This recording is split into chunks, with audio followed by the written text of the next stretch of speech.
ভিডিওটা দেওয়ার আগে আমি আরেকটা ভিডিও পেজে দিয়েছি, যারা যারা দেখছেন তারা বুঝবেন। তো আমি এই ভিডিওর প্রথম পার্টটা আমি আপলোড করে দিয়েছি অলরেডি, এটা সেকেন্ড পার্ট। হ্যালো এভরিওয়ান, আসসালামু আলাইকুম। সবার কী অবস্থা, কেমন আছেন? আশা করছি সবাই অনেক বেশি ভালো আছেন। আমরাও আগের তুলনায় আল্লাহর রহমতে ভালো আছি। আমার মেয়েটা একটু অসুস্থ, সবাই আমার মেয়েটার জন্য দোয়া করবেন, সবাই মাশাআল্লাহ বলে দিবেন। এই যে আমরা বিকালবেলা সাথে ঘুরতে আসছি, এটা অলরেডি অনেকেই দেখছেন ফাতিহাকে নিয়ে। এই যে দেখেন ফাতিহা কি করতেছে, তো একটু ফাতিহাকেই দেখানোর চেষ্টা করব। তো সে তার এখানে বড় আপু আছে, আরও সাথে অনেকে আছে, তার জেঠুমনি, তার চাচু, তার জেঠিমা ছিল, চলে গেছে, আরও অনেকে ছিল। তো সবার সাথে সে একটু খেলা করতেছে। তো খেলা করার সাথে সাথে দেখেন গাছে বৃষ্টি পড়ছে, সেই জন্য গাছগুলো একটু অন্যরকম সুন্দর দেখাইতেছিল। তো আমি আগেই বলছি তো আশেপাশে সবাই ইগনোর করবেন, যেহেতু বাসাটা অনেক পুরনো, তাই আর নতুন করে কাজ করা হয় না, সেই জন্য এরকম।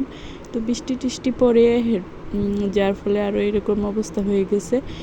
আর এইদিকে ফাতিহা দেখতেছেন সে কি করব কিছুই বুঝতে পারতেছে না। এমনিতে একটু অসুস্থ, সে কিছুক্ষণ পর পর আমার কোলে উঠে পড়তেছে, আবার একটু নামিয়ে দিতেছি, আবার ওই পাশে জায়গা ওই পাশে জায়গা পড়ে যায়।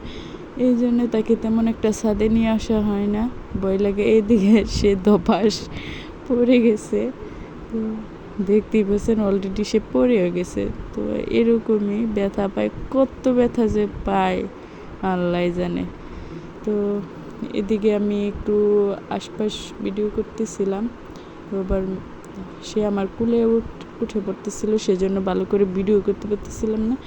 এই যে দেখতেছেন একটা আম গাছ কে জানি লাগাইছে, আমরা লাগাই নাই। আমার অনেক গাছ ছিল আগে ছাদে, এখন আমি আর যত্ন করতে পারি না, সেই জন্য আর ছাদে উঠা হয় না।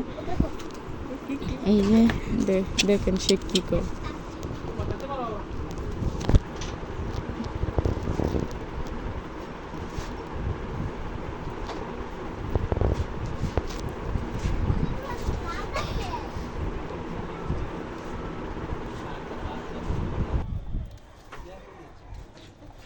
আম্মু দি, যে আম্মু একটা ফুল দিই ফাতিহারে। I love you.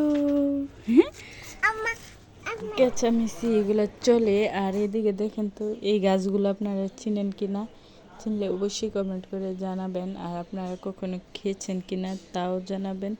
তো গাছগুলো বৃষ্টি পড়ার সাথে সাথে মনে হয় এরকম তরতাজা দেখা যাচ্ছে। এতক্ষণ ভিডিওটি দেখার জন্য অসংখ্য ধন্যবাদ।